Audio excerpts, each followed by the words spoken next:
It's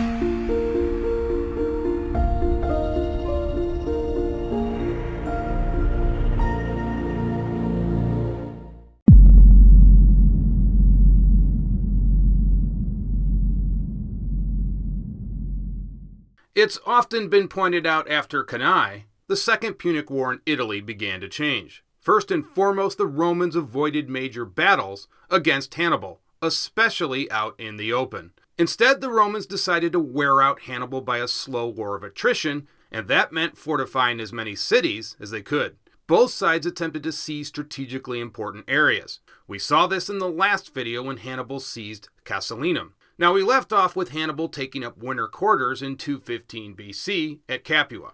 With the Roman Senate and consuls avoiding major battles against Hannibal, the decision was made to attack other areas, essentially everywhere Hannibal was not. One target of Rome was the Gauls. Rome decided to dispatch 2 legions under the command of Lucius Postumius Albinus. While he was on the march, Albinus was elected to the office of consul for the year 215 BC. But then news arrived in Rome of yet another disaster. The Roman army was marching through a forest in Cisalpine Gaul. The Gauls, however, were ready and waiting. Livy relates that on both sides of the road, the Gauls sawed through hundreds of trees in such a manner that they were still left standing. As soon as the Roman legions entered into these heavy woods, the Gauls pushed down the trees, which by this point only needed the slightest of nudges. The Romans were taken completely by surprise, with almost all of the Roman soldiers either crushed to death or slaughtered by the Gauls. The surviving Romans, along with Consul Albinus,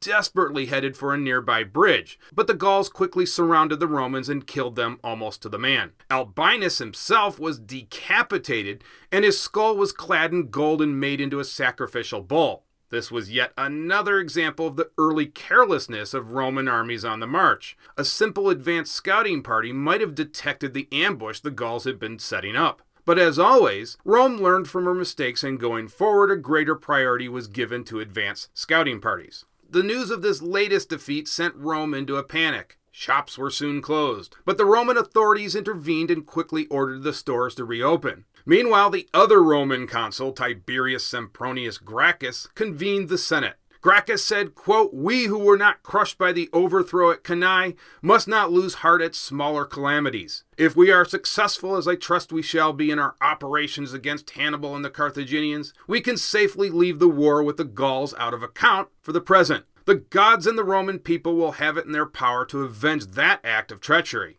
It is with regard to the Carthaginians and the armies with which the war is to be carried on that we have now to deliberate and decide."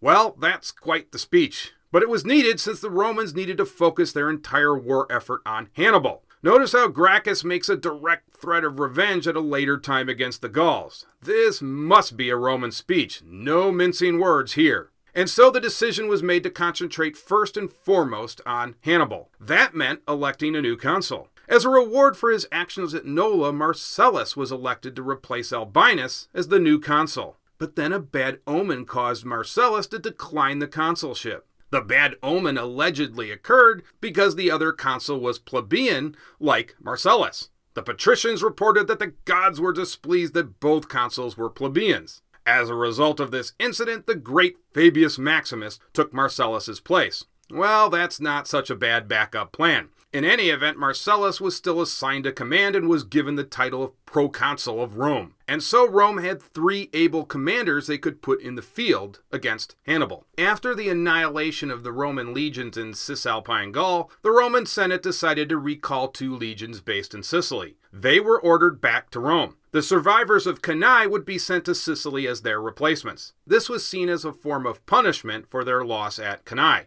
They were also docked pay. While the Roman Senate was determined not to force an open battle with Hannibal, they were also equally determined not to make life easy for him. The Roman Senate passed a decree that farmers should immediately harvest their crops and transport their grain to fortified towns. This would hinder Hannibal's foraging capabilities while also providing grain to the towns and Roman armies in the surrounding area. Any farmer that failed to comply would have their lands confiscated. They would also face immediate arrest and enslavement. And life in Roman slave mines was never a lot of laughs. So here was the disposition of the Roman army in 215 BC. 2 legions were assigned to Fabius. Gracchus took command of 25,000 troops supplied by Rome's allies. He also was assigned a contingent of volunteer slaves. Marcellus would resume his command over his legions at Suessala. You will remember Marcellus had established a base there in the previous year. And so the overall plan was to surround and observe Hannibal with over 100,000 Roman soldiers. Also, fleets were dispatched to protect both of the Italian coasts. The Roman fleet also maintained a large presence off of the Sicilian coasts. The increased attention to the Italian coast paid off for the Romans. A lone ship was spotted heading to Greece. The Roman fleet gave chase and boarded the ship. The Romans captured the entire crew, which consisted of Greek envoys. The Romans found it odd that Carthaginian envoys were also present on the boat. The Romans searched the vessel and soon discovered the peace treaty between Hannibal and King Philip of Macedon. And with that incident, the summer campaign season of 215 BC opened with Hannibal taking up a strong defensive position at Mount Tifata. This area commanded the heights over Capua. Here Hannibal would have no problem acquiring supplies and keeping a watchful eye on Roman movements.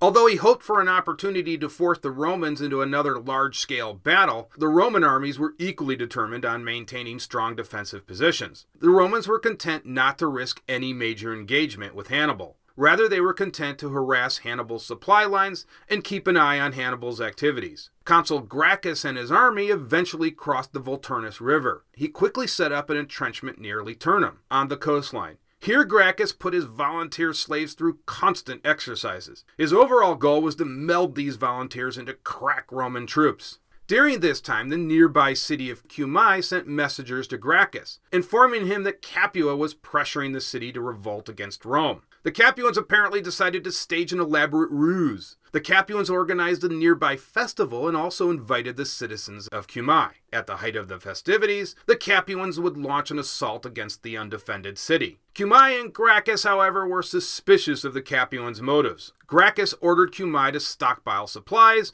and stay behind their city walls. He also moved his camp closer to Cumae. Soon Gracchus discovered the Capuans were camped nearby. At midnight, Gracchus decided to launch a preemptive attack on the Capuans. It seemed the Capuans were enjoying their own festival a little too much, and left their camp relatively unguarded. Gracchus wasted no time and launched an attack from all sides. More than 2,000 Capuans were killed, including their leading general. Aware that Hannibal was nearby, Gracchus wasted no time and immediately took up a position behind the walls of Cumae. Hannibal, hoping to lure Gracchus into a battle, marched to the Capuan camp. But by the time Hannibal arrived, he found nothing but an abandoned camp littered with the dead bodies of his Capuan allies. Hannibal immediately advanced against Cumae. Perhaps he could force a battle and finally secure a coastal city, which would allow him to set up a maritime port. But Gracchus refused to march out against Hannibal. Fabius, though, was nearby but remained entrenched at the Volturnus River, refusing to move an inch, despite the fact he had a golden opportunity to attack the Carthaginian flank with Hannibal occupied at Cumae. But for the Romans, caution now ruled the day. At Cumae, Hannibal decided to force the issue and constructed a huge wooden tower. The tower was deployed against the walls of Cumae. Gracchus in turn constructed his own wooden tower, which apparently stood even higher than the Carthaginian tower. Fireballs and missiles were launched from both sides. The Carthaginians, however, took heavy casualties, losing 1,300. Hannibal thought this minor victory would prompt Gracchus to fight out in the open. However, Gracchus retired back to the citadel, and with that, Hannibal marched back to his camp at Mount Tifata. Meanwhile, Fabius decided to finally break camp and move. His army joined Marcellus's forces at Suessala. 3 Roman armies now had Hannibal effectively hemmed in. Hannibal was in a very difficult position. He couldn't afford to go on the offensive since he had to protect his most significant ally in Capua. Around this time, the population in Nola were once again threatening to join Hannibal. So Fabius dispatched Marcellus to Nola to prevent a citywide mutiny. Hannibal decided to advance on Nola, hoping to finally capture the city. He launched an attack from all sides. In a somewhat similar repeat of the last battle, Marcellus's forces rushed out of the gates and met Hannibal's forces head-on. A vicious battle broke out in which neither side gave any quarter. But a massive rainstorm ended the battle. The Romans retired back to Nola and the Carthaginians headed back to their camp. A few days later, in a surprising move, Marcellus formed up outside the town in battle formation. Hannibal wasn't about to decline and formed up as well. The battle was a brutal affair that dragged on for hours. Finally, the discipline of the Roman legionnaires began to wear down Hannibal's front lines. The Carthaginians lost 5,000 while the Romans lost around 1,000. Hannibal retreated in order back to his camp.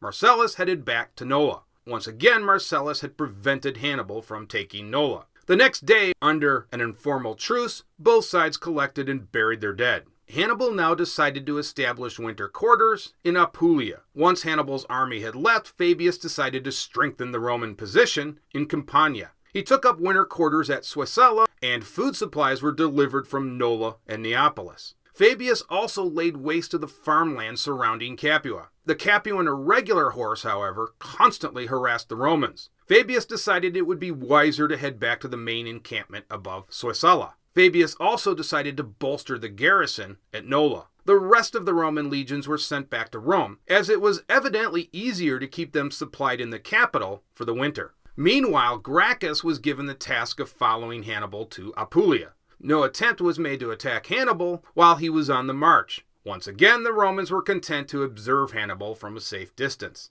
Hannibal's Achilles' heel in the Second Punic War was the conduct of his other generals. It seemed everywhere Hannibal was not became a problem for Carthage. In Spain, despite being heavily outnumbered and undersupplied, the Scipios continued to push south of the Ebro River. They were able to launch an attack against Hasdrubal's main camp. The Carthaginians maintained a very large force of 60,000 troops. The Scipios only had at their disposal 16,000 Roman troops. Despite this, the Romans hammered the Carthaginians. According to Livy, in one battle alone, the Romans captured 3,000 Carthaginians, 1,000 horse, 7 elephants, and even captured Hasdrubal's main camp. Meanwhile, Sardinia, wary of Rome, asked for help from the Carthaginian Senate.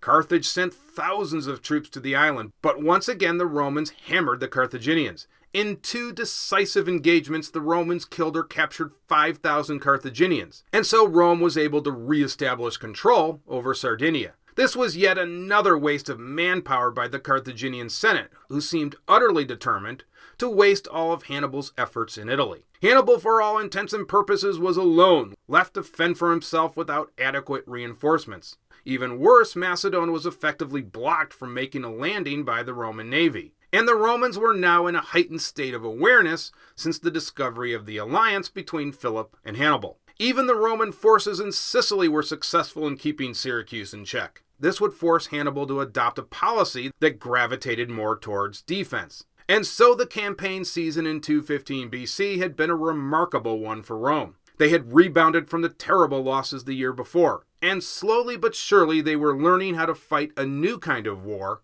against the Carthaginians. Despite the forward momentum, though, the Romans were still inclined to surround and harass Hannibal with several armies. If battle was offered to Hannibal, it would only be in small engagements. A major battle in which all of the Roman armies were combined would be avoided at all costs. But if the Romans avoided pitched battles against Hannibal, they desired to attack the Carthaginians everywhere Hannibal was not. Rome had many superb generals to conduct the war. Carthage possessed but a lone great general.